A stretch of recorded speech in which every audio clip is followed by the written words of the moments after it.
forethought. Let's go to Gary Hayes. Gary, how are you?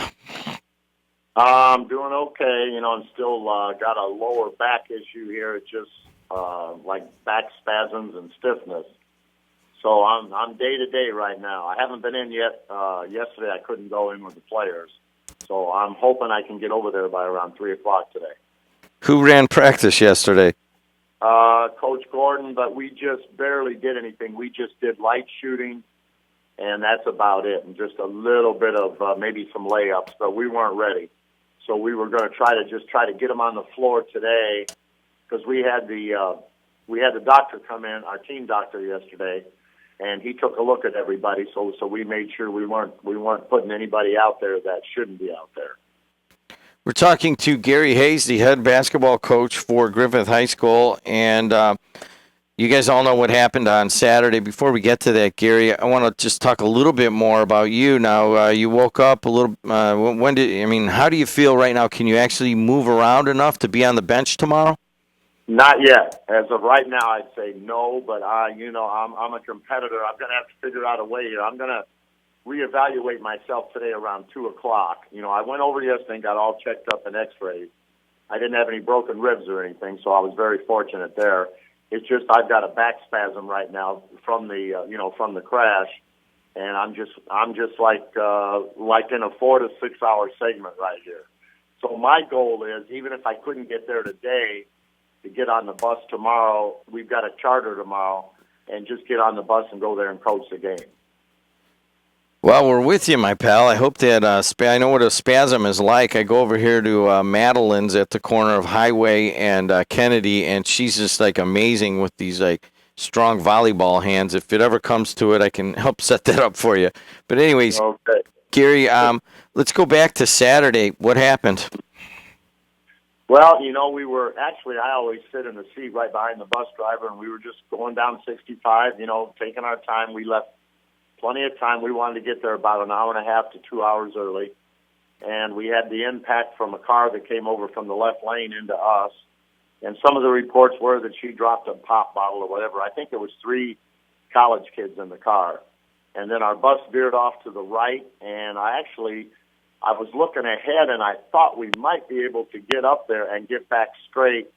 And then as we came back into the right lane, from the shoulder, we kind of went into a spin, and we 360'd around, and then it was all a blur from there. But I could see the nose of the bus starting to go over, and then we hung there for just, if I'm not mistaken, just for a small period of time, and then the bus rolled.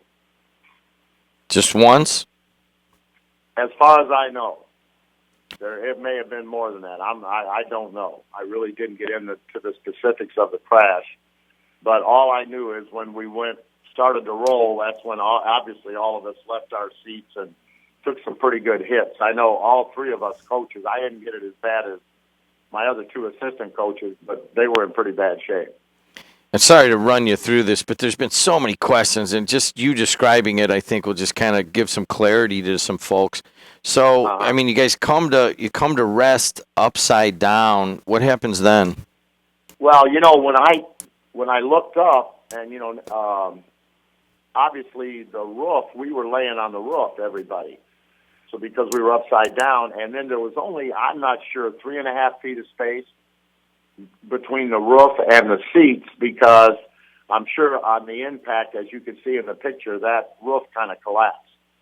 And so it was a miracle. I'm just saying it again. I just don't, and I'm going to tell you this, the order of our kids in that panic situation was incredible, because we weren't, there wasn't a bunch of screaming going on, and there was kids just trying to orderly help each other to get out. And a few kids went out through the windows that were small enough, and most of the bigger kids went out of the back of the bus by the emergency door. And I stayed with my assistant coach, who's up in the hospital in Chicago, Coach Garrett, because I thought he had some major injuries when I was looking at him. And so I stayed with him, and my other coach, who's a volunteer coach, Al Williams, used to coach football and baseball at Wallace. Al had a pretty good head injury. They got him out of the bus. And then I had one of my players stayed with me while I was overlooking Coach Garrett, and he was describing to me the scene, and that was Jake Dye, our sophomore, 6'5" sophomore. Jake was unbelievable. He stayed with me, and he said, "Coach, I got this." So I was watching after Garrett, and he's giving me a play-by-play of what's going on. Wow. Well, let's just go through the whole thing now that we're doing it, and then maybe 5 or 10 minutes after the crash, people start getting out. What was the scene outside of the bus? Yeah, I didn't get out for a while because, like I said, I stayed with Coach Garrett for a limited amount of time. But there were people all around the bus helping. What they did was, as the kids came out of the bus, I understand there was a surgeon there that was driving, and he stopped, and he was given recommendations, and before the paramedics got there. So up on the embankment, that was probably a 6 to 8 drop-off, maybe a little more, from the shoulder down to the bottom. So everybody was taking the players and setting them up on the top of the grass there, right next to the shoulder, and just getting them in a line all the way down. We had a couple people that we didn't move right away because I saw them giving first aid to them. And so it was kind of like we got the players in line, and we were just, making sure we were checking all the numbers. As I was inside the bus, that's what I was asking Jake, where's so-and-so? I just started thinking of names just to see if there was somebody that we couldn't see. But I think that bus was empty, like you said, within 5 to 10 minutes. Coach, well, thanks for going through that. There's been a lot of questions and so forth, and just kind of wanted to hear you describe the whole scene. Let's start. Let's fast forward to right now. Here it is, Tuesday, 6:53 of the 22nd. We're 3 days removed from this thing. You got to play a semi-state basketball game tomorrow at 5 p.m. at Lafayette Jefferson. I had the guy on from WBAT, Andy McCord. They think, before the accident, they were very, they really want to take a shot at you guys. They're going to come out, no matter what happened, they're going to come out tenacious and they're going to play you tough. You guys ready for this? That's a good question. I know the heart of my players. I know they're ready. We've got some kids banged up, but there was no concussions, as far as I understand. And so, you know what? I don't know. And really, it could be till tomorrow before I have a couple guys that I'm going to put on the floor. So I'm going to evaluate everything with Coach Gordon this afternoon, and then I'm going to do my best to get over there at around 3 o'clock. And then yesterday, all the guys did was just kind of shoot around. They did some layups, and then the doctor came in and checked them, and then they went home. And there's probably 3 or 4 guys that are in question right now, that I would say. 3 or 4 guys. Right, and I'll there again. I'm gonna reevaluate again today at 3 o'clock. Now you have alternates available. Do you think that you will make use of that? Yeah, I've got. You're allowed to dress up to 15, and I had 2 alternates on the team, so we can always push them up. I mean, I have no idea what kind of product we're going to put on the floor tomorrow. All I know is that product's going to have an unbelievable heart. When I saw that. We had the prayer thing at Central Park on Sunday, and it was amazing how the Griffith community came out for the team, and it was also even more amazing to watch those kids get up there, and a couple of them talk about the team. I mean, it's an incredible thing. We are such a close-knit family, our basketball team, from what we've been through. It's like almost like you can't push us down. We're gonna get back up, So I mean. All I know is tomorrow, whatever we've got, it'll be out there on the floor. Coach, you kind of reference, indirectly, obviously this team went through a lot last year after February 8th and the thing that went on with Griffith or with Hammond High and then being out for the season, then coming back and going all the way to the state runner-up. And then this year, on the eve of the regional, it looks like the IHSAA wins a court battle against you guys. I just got to ask you, how much can one group of kids take? I tell you what, I can't understand the IHSAA, and I know I'm not supposed to be outspoken about it, and I know I'm not supposed to say too much, but I'll tell you what, I don't know what it takes for somebody. I don't care what they did to me or our school system was willing to return the gate receipts. Get off the kids. That's all I know.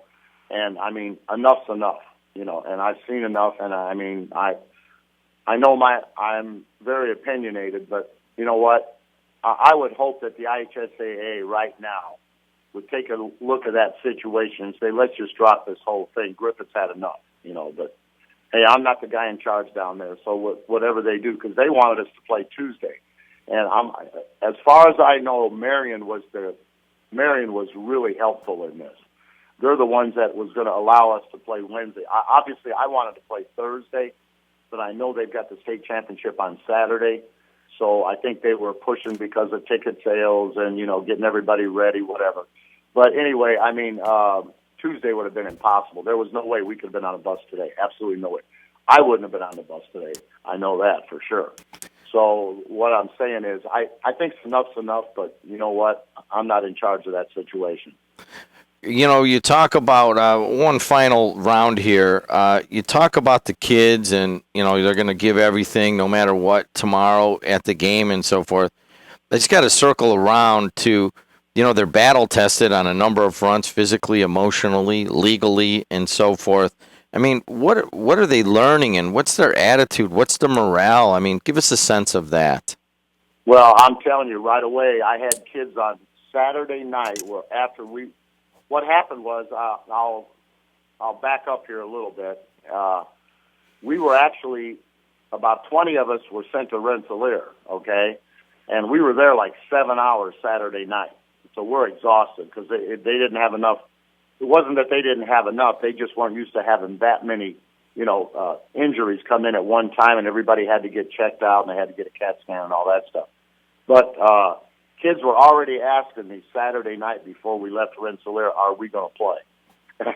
And you know what? At that moment in time, I wouldn't even think about basketball. I just wanted, number one, make sure that we had no serious injuries with the basketball team or no fatalities.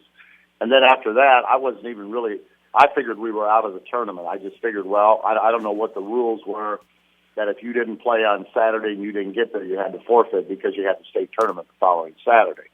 And then when I heard there was something about a Tuesday game, I was, in my mind mentally, I was saying, there's no way we can play Tuesday. My opinion, I was hoping we could have played Thursday or Friday because like Illinois, they have their state tournament and they play a couple games. But Marion was the key to all this. I don't think if Marion had been agreeable to even play that we wouldn't have got this far. So I commend the Marion people for how they've helped us out. Coach Hayes, anything else you want to tell the Calumet region before I go on and talk to your administration over here? All I got to say is I thank the community so much. When I saw that love for our team, which it had been there on our following last year and all of our sellout games this year that we played in. It was an amazing thing to see that. And like you said, this is a character builder. I'll bet there's a lot of successful kids right now on this Griffith basketball team that are going to have a very bright future. That's what I can say about that. Coach, we are all behind you, every last person listening right now, and we hope that you feel better. Oh, I got to ask you one more. Coach Garrett, is he out of the hospital? Is he in the hospital? What's going on? No, he's still in the hospital, but he's doing better. And Coach Williams is at home. He's got a major stitches and staples or whatever. I know neither one of them can go to the game tomorrow. They couldn't ride on a bus down there. So we're just gonna, keep in touch with them. Those are two such loyal guys, and I have so much respect for them. But as of right now, it'd be Coach Gordon, myself, and Coach Brown to be taking the team down there. Coach, we're with you, buddy. Thanks for calling. All right, thank you. AM 1230 WJOB. We're going to get final set. I'll be back in 30 seconds. And a number of Griffith folks from the administration in the school city, and we're going to